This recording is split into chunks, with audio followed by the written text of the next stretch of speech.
రెండవ అంశము, శతాధిపతి తను తాను తగ్గించుకొని విశ్వాసంతో దేవుని యొద్దకు వచ్చే ప్రయత్నము చేస్తా ఉన్నాడు. 7 నుండి 9 వచనాలండి. ఏడవ వచనాన్ని జ్ఞాపకం చేసుకుందాం. యేసు నేను వచ్చి వానిని స్వస్థపరిచెదనని అతనితో చెప్పగా ఆ శతాధిపతి, ప్రభువా, నీవు నా ఇంటిలోనికి వచ్చుటకు నేను పాత్రుడను కాను. నువ్వు మాట మాత్రము సెలవిమ్ము. అప్పుడు నా దాసుడు స్వస్థపరచబడును. నేను కూడా అధికారమునకు లోబడిన వాడును. నా చేతి క్రింద సైనికులున్నారు. నేను ఒకరిని పొమ్మంటే పోవును, ఒకరిని రమ్మంటే వచ్చును. నా దాసుని ఈ పని చేయమంటే చేయునని ఉత్తరం ఇచ్చాను.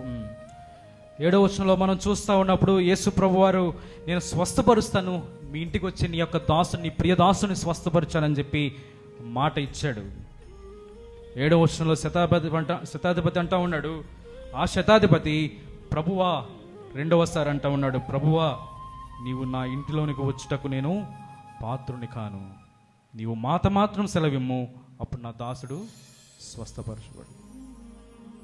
తను తాను అయోగ్యునిగా ఎంచుకుంటా ఉన్నాడు, అర్హత లేనటువంటి వాడిగా ఎంచుకుంటా ఉన్నాడు. తను తాను తగ్గించుకొని దేవుని సన్నిధిలోకి వచ్చి ప్రయత్నము చేస్తా ఉన్నాడు. పెర్హాప్స్ నేను అనుకుంటా ఉన్నాను, బహుశా ఆయన దేవుని యొక్క సహాయం పొందుటకు ఆయన యోగ్యుడే, అర్హుడే. 9వ వచనంలో అది చూస్తా ఉన్నాం కదా. 9వ వచనంలో ఒకసారి 9వ వచనాన్ని చదవగలిగితే, నేను కూడా అధికారమునకు లోబడిన వాడును, నా చేతి క్రింద సైనికులు ఉన్నారు. నేను ఒకరిని పొమ్మంటే పోవును, ఒకరిని రమ్మంటే వచ్చును. నా దాసుని ఈ పని చేయమంటే చేయునని ఉత్తరం ఇచ్చిన శతాధిపతి మాట్లాడుతూ ఉన్నాడు. దేవుని యొక్క సహాయం పొందుకుంటకు పరిపూర్ణమైన యోగ్యత కలిగినటువంటి వాడు, పరిపూర్ణమైన అర్హత కలిగినటువంటి వాడు. అంత మాత్రమే కాదు కానీ లూకా సువార్త 7వ అధ్యాయాన్ని కనుక ఆలోచన చేస్తున్నట్లయితే, మరి దేవుని భయం కలిగినటువంటి ఈ యొక్క శతాధిపతి దేవుని యొక్క సహాయం పొందుకున్నటకు 100% అర్హుడైనటువంటి వాడు. అయినను తను తాను తగ్గించుకొని అర్హత లేని వాడిగా, అయోగ్యునిగా దేవుని ముందుకు వచ్చినటువంటి మాట మాత్రము సెలవిమ్ము అంటా ఉన్నాడు. తను తాను తగ్గించుకొని ఈ యొక్క మాట మాట్లాడుతూ ఉన్నాడు. బహుశా దేవుని యేసు ప్రభువారిలో ఉన్న శక్తిని ఆయన గమనించాడేమో. యేసు ప్రభువారి యొక్క మాటలో ఉన్నటువంటి ఆ యొక్క జీవమును ఆయన గ్రహించిన వాడిగా ఉంటా ఉన్నాడు. యేసు ప్రభువారి యొక్క మాటలో ఆ యొక్క శక్తిని ఆయన గ్రహించిన వాడిగా ఉంటా ఉన్నాడు. యేసు ప్రభువారికి కలిగినటువంటి సర్వాధికారాన్ని ఆయన గ్రహించిన వాడిగా అంటా ఉన్నాడు.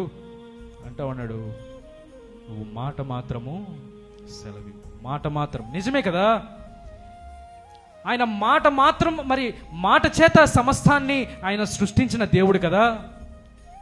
ఆదికాండం 1వ అధ్యాయం అంతటా కూడా మనం ఆలోచన చేస్తా ఉన్నప్పుడు మాట ద్వారా ఈ సృష్టిని సృష్టించాడు. హెబ్రీయుల గ్రంథకర్త అంటాడు, ఇదిగో నీ మాట చేత, నీ వాక్యము చేత ప్రపంచములు నిర్మాణమయ్యామని చెప్పి హెబ్రీయుల గ్రంథకర్త మాట్లాడుతూ ఉంటాడు. నిజమే కదా, ఆయన మాట చేత ఈ సృష్టిని సృష్టించిన వాడు. మాట చేత రోగములను మరి అలాగే వ్యాధులను లయపరిచినటువంటి దేవుడు.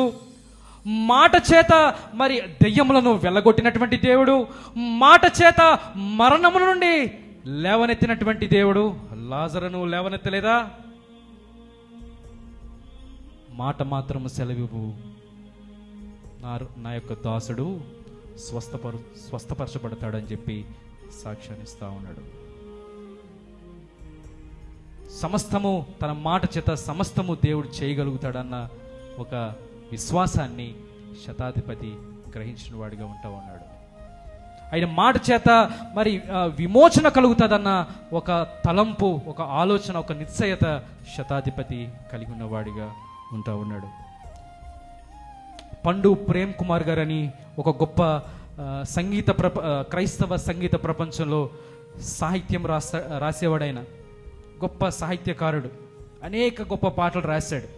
ఆయన రాస్తూ ఈ శతాధిపతి యొక్క సందర్భంపై ఆయన యొక్క పాట రాస్తూ ఈ 2 మాటలు ఆయన అంటూ ఉన్నాడు, మాట మాత్రము సెలవివ్వు, మా బ్రతుకు మారుతుంది. మాట మాత్రము సెలవివ్వు, మాకు విడుదల కలుగుతుంది అని చెప్పి పండు ప్రేమ్ కుమార్ అనే ఒక గొప్ప సాహిత్యకారుడు ఈ పాటను రాస్తా ఉన్నాడు. శతాధిపతి తగ్గింపు కలిగినటువంటి విశ్వాసంతో దేవుని వద్దకు వచ్చే ప్రయత్నము చేస్తూ ఉన్నాడు. మన జీవితంలో ఎటువంటి తగ్గింపును మనము కలిగి ఉంటా ఉన్నాం? విశ్వాసులుగా ఇన్ని దినాలు పిలువబడతా ఉన్నాం. ఎంతవరకు తగ్గింపు కలిగి దేవుని సన్నిధికి వచ్చే ప్రయత్నము చేస్తా ఉన్నాం? యాకోబు భక్తుడు అంటాడు, ఇదిగో ప్రభు దృష్టికి మిమ్మల్ని మీరు తగ్గించుకునండి, అప్పుడు ఆయన మిమ్మల్ని హెచ్చించును అని చెప్పి యాకోబు భక్తుడు మాట్లాడుతాడు. పేతురు భక్తుడు అంటాడు, దేవుడు తగిన సమయమందు మిమ్మలను హెచ్చించినట్లు ఆయన బలిష్టమైన చేతి క్రింద దీన మనస్కులై ఉండి అని చెప్పి పేతురు భక్తుడు మాట్లాడుతూ ఉంటాడు. లేఖన భాగంలో చూస్తూ ఉన్నట్లయితే భక్తుడైన యోహాను యేసు ప్రభు వారిని చూస్తూ ఉన్నాడు. ఇదిగో ఆయన నాకంటే ప్రముఖుడు, ఆయన చెప్పులను మోయటానికి కూడా నాకు యోగ్యత లేదని చెప్పి తను సాక్ష్యం ఇస్తూ ఉన్నాడు.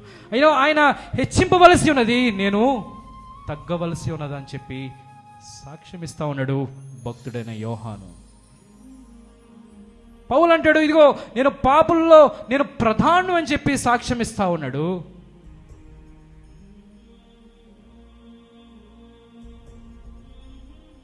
పేతురు అంటాడు, ఇదిగో నా యొద్ద నుండి పొమ్ము అని చెప్పి ప్రభువుని అంటా ఉన్నాడు. ప్రభువు సమీపిస్తూ ఉన్నప్పుడు తను తాను పాపిగా గ్రహించి ఆయన పరిశుద్ధుడు గ్రహించాలన్నటువంటి మాట, దేవా ప్రభువా నా నుండి పొమ్ము అని చెప్పి ఆ రీతిగా మాట్లాడుతూ ఉన్నాడు.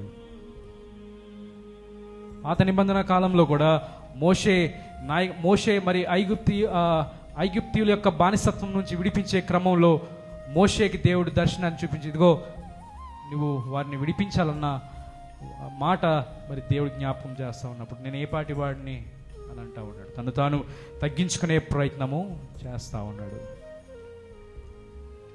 న్యాయాధిపతుల్లో గిద్యోను మనకు కనిపిస్తాడు. ఇదిగో మిద్యానీయులు అమాలీకీయుల యొక్క చేతిలో బందీలుగా ఉన్నటువంటి ఇజ్రాయిలీలు, వారి యొక్క హింసకు గురవుతున్నటువంటి ఇజ్రాయిలీలు దేవునికి మొరపెడతా ఉన్నప్పుడు, ప్రభు ఈ యొక్క బాధల నుండి ఈ యొక్క హింసల నుండి మమ్మల్ని విడిపించు అని చెప్పి దేవునికి మొరపెడతా ఉన్నప్పుడు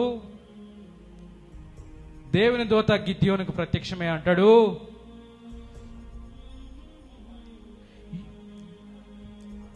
ఆ పరాక్రము గల బలాఢ్యుడా, యు మైటీ వారియర్ అంటా ఉన్నాడు. ఎంత గొప్ప బిరుదిస్తా ఉన్నాడు. ఆ మాట అన్న తర్వాత తను తాను ఇంకా తగ్గించుకొని, ఇదిగో నేను అలుపుడను, నేను ఏ పాటి వాడిని అని చెప్పి అంటా ఉన్నాడు. ఎవరన్నా మనకి అటువంటి బిరుదిస్తే ఎంత మురిసిపోతాం కదండి. ఇదిగో బేబీ ఆంటీ పాటలు చక్కగా పాడుతుంది అన్నప్పుడు చూసారా బేబీ ఆంటీ ఎలా మురిసిపోతుందో.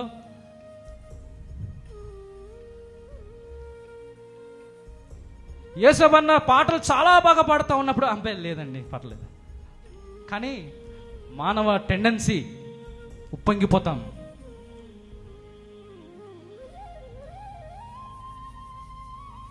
పరాక్రమ గల బలాఢ్యుడా అన్నప్పుడు యు మైటీ వారియర్ అని చెప్పి దేవదూత మరి ఆ రీతిగా గిద్యోనుతో అంటా ఉన్నప్పుడు, ఏమిటయ్యా నేను బలాఢ్యుడిని ఏంటి, నేను అలుపుణ్ణి అని చెప్పి గిద్యోను అంటా ఉన్నాడు. తను తాను తగ్గించుకునే ప్రయత్నం చేస్తూ ఉన్నాడు, అయోగ్యునిగా ఎంచుకునే ప్రయత్నం చేస్తూ ఉన్నాడు, అర్హత లేనటువంటి వాడిగా ఎంచుకునే ప్రయత్నము చేస్తూ ఉన్నాడు. విశ్వాసులుగా మనోడు గమనించాలి, ఆయన పరిశుద్ధుడు, మనము పాపులము.